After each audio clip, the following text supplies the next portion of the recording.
How to delete search history on Google Chrome.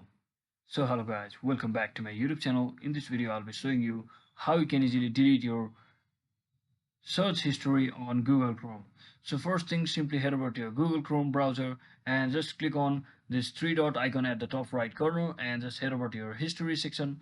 You can also hit the Ctrl H button on your keyboard to go through this screen.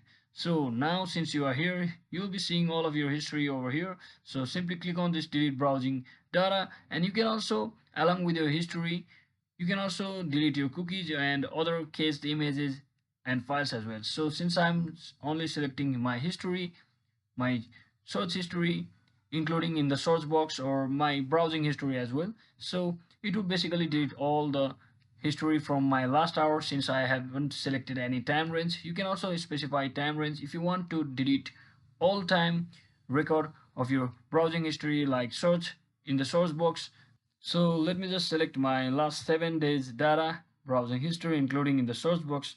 So I will simply select this delete data button over here, and I'll simply once again recheck my history, and as you can see, my data from my previous last 7 days has been successfully been deleted. So that is exactly how you can easily delete your search bar, search history, as well as your history overall from Google Chrome. So hope this video was helpful guys. If it was, don't forget to like and subscribe to the channel. See you on the next one.